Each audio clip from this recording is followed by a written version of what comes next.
பெய்து வரும் அடைமழை காரணமாக ஆயிரக்கணக்கான குடும்பங்கள் நிர்கதியில். தென்னாப்பிரிக்காவுடனான போட்டியில் 42 ஓட்டங்களுக்கு சகல விக்கெட்டுகளையும் இழந்த இலங்கை அணி. ஜனாதிபதியால் 2 அமைச்சுக்களுக்கு புதிய செயலாளர்கள் நியமனம். முன்னாள் பாராளுமன்ற உறுப்பினர் MH சேகு இசதீன் காலமானார். ஜனாதிபதிக்கும் உலக வங்கியின் தலைவருக்கும் இடையில் இணைய வழி தொடர்பாடல்.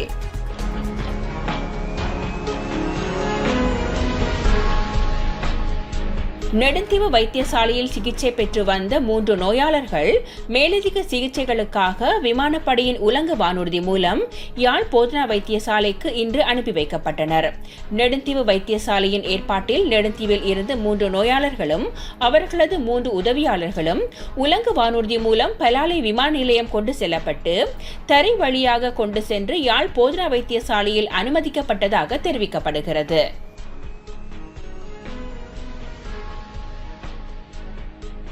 நிலவும் சீரற்ற வானிலை காரணமாக நாட்டின் 20 மாவட்டங்களில் பாதிப்புகள் ஏற்பட்டுள்ளன. அந்த மாவட்டங்களில் 166 பிரதேச செயலாளர் பிரிவுகளில் 80,642 குடும்பங்கள் தற்போது பாதிக்கப்பட்டுள்ளதாக அனர்த்த முகாமைத்துவ மத்திய நிலையம் தெரிவித்துள்ளது. 2,76,550 பேர் பாதிக்கப்பட்டுள்ளதாகவும் 5,305 குடும்பங்களை சேர்ந்த 16,553 பேர் பாதுகாப்பான இடங்களில் தங்க வைக்கப்பட்டுள்ளதாகவும் அனர்த்த முகாமைத்துவ மத்திய நிலையம் தெரிவித்துள்ளது. இதேவேளை நீர்த்தேக்கங்களை சூழ உள்ள தாழ் நிலங்களில் வெள்ளம் தொடர்ந்தும் காணப்படுவதாக நீர்ப்பாசன திணைக்களம் தெரிவித்துள்ளது. தெத்ரு ஓயா மற்றும் மகாவலி கங்கை ஆகியவற்றின் நீர்மட்டம் அதிகரிப்பதால் வெள்ள நிலைமைகள் அதிகரிக்கும் என எதிர்பார்க்கப்படுவதாக நீர்ப்பாசன திணைக்களத்தின் நீர்ப்பாசன பொறியியலாளர் GWA சக்குர தில்தார தெரிவித்துள்ளார்.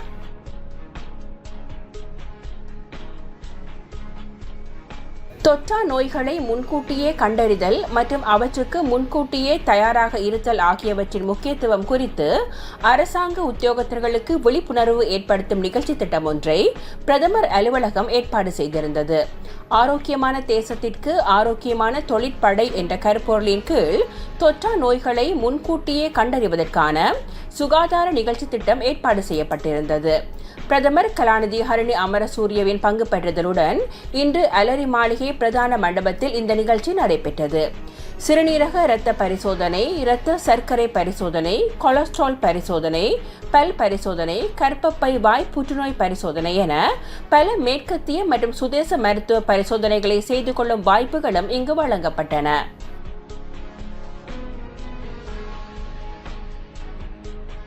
ஜனாதிபதி அனுரகுமார திசாநாயக்காவினால் 2 அமைச்சுக்களுக்கு புதிய செயலாளர்கள் நியமிக்கப்பட்டுள்ளனர். அதற்கமைவான நியமன கடிதங்கள் நேற்று ஜனாதிபதியின் செயலாளர் கலாநிதி நந்திக சனத்குமார் நாயக்காவினால் ஜனாதிபதி செயலகத்தில் வைத்து வழங்கப்பட்டது. அதன்படி சுற்றாடல் அமைச்சின் செயலாளராக KR உடுவாவல நியமிக்கப்பட்டுள்ளதுடன் விஞ்ஞான தொழில்நுட்ப அமைச்சின் செயலாளராக பை-எல் முகமது நவாவி நியமிக்கப்பட்டுள்ளார்.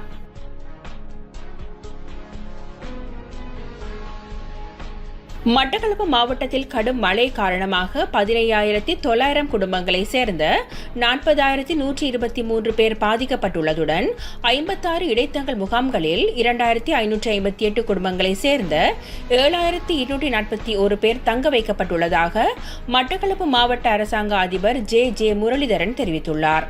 மட்டக்களப்பு மாவட்டத்தில் தொடர்ச்சியாக பெய்து வரும் கடும் மழை காரணமாக பெருமளவான பகுதிகள் வெள்ளத்தில் மூழ்கியுள்ளன. இதன்போது வீடுகளில் வெள்ளம் புகுந்ததன் காரணமாக மக்கள் பாதுகாப்பாக வெளியேற்றப்பட்டு இடைத்தங்கல் முகாம்களில் தங்க வைக்கப்பட்டுள்ளனர். மட்டக்களப்பு மண்முனை வடக்கு பிரதேச செயலகத்துக்குட்பட்ட பெருமளவான பகுதிகள் வெள்ளத்தில் மூழ்கியுள்ளதன் காரணமாக அங்கிருந்து இடம்பெயர்ந்த மக்கள் பாடசாலைகளில் தங்க வைக்கப்பட்டுள்ளனர். அவர்களை இன்று மட்டக்களப்பு மாவட்ட அரசாங்க அதிபர் முரளிதரன் இடைத்தங்கல் முகாம்களுக்கு நேரில் சென்று பார்வையிட்டதுடன் அவர்கள் எதிர்நோக்கும் பிரச்சினைகள் குறித்தும் கேட்டறிந்து கொண்டார்.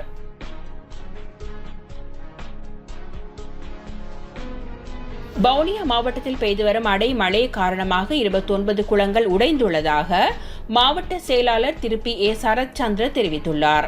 மேலும் 250 குளங்கள் உடையும் அபாயம் இருப்பதால் சுற்றுவட்டார மக்கள் கவனமாக இருக்க வேண்டும் என எச்சரிக்கப்பட்டுள்ளது.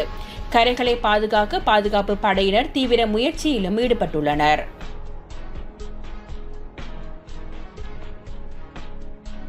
ஸ்ரீலங்கா முஸ்லிம் காங்கிரசின் முன்னாள் தவிசாளரும் முன்னாள் பாராளுமன்ற உறுப்பினரும் முன்னாள் பிரதி அமைச்சருமான MH சேகு இசதீன் காலமானார்.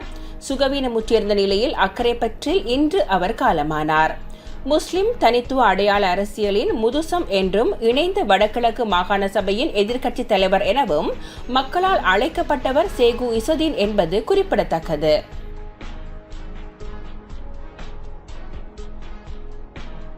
சீரற்ற வானிலை காரணமாக கல்வி பொது தராதர உயர்தர பரீட்சைகள் மேலும் 3 நாட்கள் பிற்போடப்படுவதாக பரீட்சைகள் திணைக்களம் அறிவித்துள்ளது. அதன்படி 2024 ஆண்டுக்கான உயர்தர பரீட்சை எதிர்வரும் டிசம்பர் மாதம் 4ஆம் தேதி புதன்கிழமை மீண்டும் ஆரம்பிக்கப்படும் என்று பரீட்சைகள் ஆணையாளர் நாயகம் அமித் ஜெயசுந்தர தெரிவித்துள்ளார். உயர்தர பரீட்சையை நவம்பர் 30, டிசம்பர் 2 மற்றும் டிசம்பர் 3 ஆகிய திகதிகளில் நடத்துவதில்லை என பரீட்சை திணைக்களம் தீர்மானித்துள்ளது. நாட்டில் நிலவும் மோசமான வானிலை காரணமாக நவம்பர் 27, 28 மற்றும் 29 ஆகிய தினங்களில் உயர்தர பரீட்சையை நடத்துவதில்லை என ஏற்கனவே தீர்மானிக்கப்பட்டிருந்தது. எனினும் சீரற்ற வானிலை தணிந்து வரும் போதிலும் பாதிக்கப்பட்ட மாணவர்களின் நலன் கருதி இந்த தீர்மானம் எடுக்கப்பட்டுள்ளதாக பரீட்சை ஆணையாளர் மேலும் தெரிவித்தார்.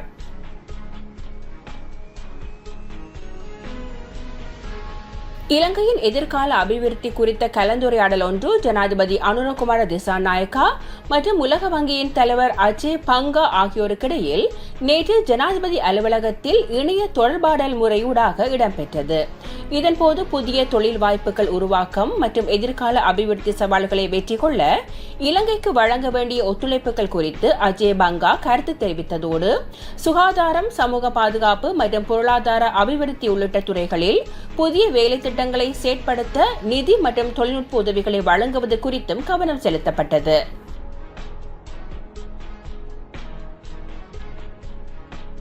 யுனிசெஃப் நிறுவனத்தின் பிரதி நிறைவேற்று பணிப்பாளர் திருமதி ஹனான் சுலைமான் பிரதமர் கலாநிதி ஹரிணி அமரசூரியவை பிரதமர் அலுவலகத்தில் சந்தித்தார். சிறுவர் பாதுகாப்பு, போஷாக்கு குறைபாடு மற்றும் கல்வி உள்ளிட்ட முன்னைய சந்திப்புகளில் கலந்துரையாடப்பட்ட பல முக்கிய விடயங்கள் குறித்து இதன்போது ஆராயப்பட்டது.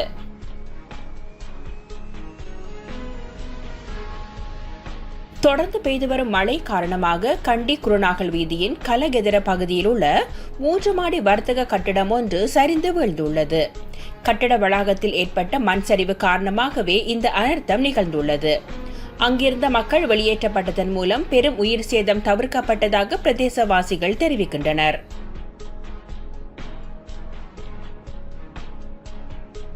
யாழ்ப்பாணத்தில் ஏற்பட்டுள்ள சீரற்ற காலநிலை காரணமாக இன்று நண்பகல் 12 மணி வரையான நிலவரப்படி 17,095 குடும்பங்களை சேர்ந்த 56,732 பேர் பாதிக்கப்பட்டுள்ளனர்.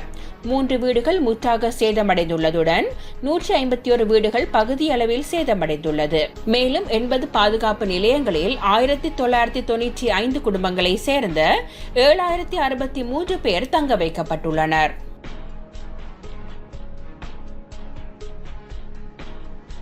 இலங்கைக்கு புதிதாக நியமனம் பெற்றுள்ள 9 தூதுவர்களும் உயர்ஸ்தானிகர் ஒருவரும் இன்று முற்பகல் ஜனாதிபதி அலுவலகத்தில் ஜனாதிபதி அனுரகுமார திசாநாயக்காவிடம் நற்சான்று பத்திரங்களை கையளித்தனர். அதன்படி புர்கினோ ஃபாசோ, பொஸ்னியா மற்றும் எர்செகோவினா, அசர்பைஜான் குடியரசு, ஜோர்ஜியா, பெலாருஸ் குடியரசு, ஆர்மேனியா குடியரசு, ஸ்பானியா குடியரசு, காங்கோ குடியரசு மற்றும் கினியா குடியரசு ஆகியவற்றின் புதிய தூதுவர்களும் கென்யாவின் புதிய உயர்ஸ்தானிகரும் இவ்வாறு நியமனம் பெற்றுள்ளனர்.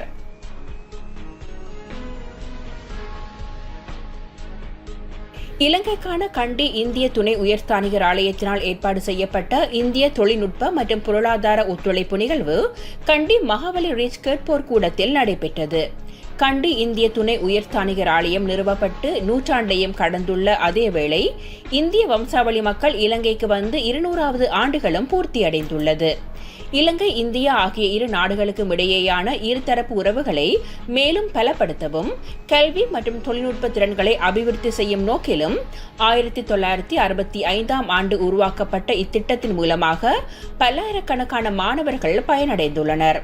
இந்நிகழ்வில் கண்டி இலங்கைக்கான உதவி உயர்ஸ்தானிகர் உயர்ஸ்தானிகர் திருமதி சரண்யா, பேராதனை பல்கலைக்கழகத்தின் முன்னாள் துணைவேந்தர் பேராசிரியர் சரத் அபேகோன், பேராதனை பல்கலைக்கழகத்தின் உபவேந்தர், பேராசிரியர்கள், கண்டி மாநகர, மத்திய, உவா மற்றும் வடமேல் மாகாண செயலாளர்கள், மாவட்ட ஆட்சியாளர்கள், பல்கலைக்கழக விரிவுரையாளர்கள், அதிகாரிகள் என பலரும் இந்நிகழ்வில் கலந்து கொண்டனர்.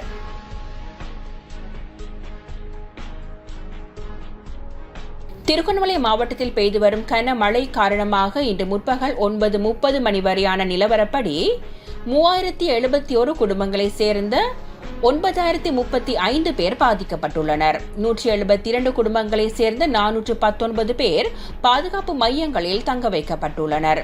871 குடும்பங்களைச் சேர்ந்த 3126 பேர் உறவினர் வீடுகளிலும் தங்கியுள்ளனர். மேலும் 24 வீடுகள் பகுதி அளவில் சேதமடைந்துள்ளதாக திருகோணமலை மாவட்ட அனர்த்த முகாமைத்துவ நிலையத்தின் பிரதிபலிப்பாளர் குகதா சுகுணதாஸ் தெரிவித்துள்ளார்.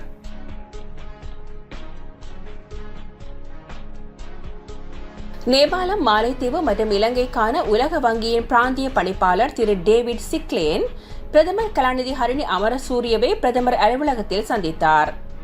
திரு சிஸ்லேன் தற்போது முன்னெடுக்கப்பட்டு வரும் கடன் மறுசீரமைப்பு செயல்முறை, இலங்கையின் சமூக பாதுகாப்பு கொள்கை, காலநிலை மாற்றத்தை குறைப்பதற்கான அரசாங்கத்தின் அர்ப்பணிப்பு மற்றும் பாலின சம்பள இடைவெளியை நீக்குதல் ஆகிய விடயங்களில் கவனம் செலுத்தி இந்த கலந்துரையாடலில் ஈடுபட்டார்.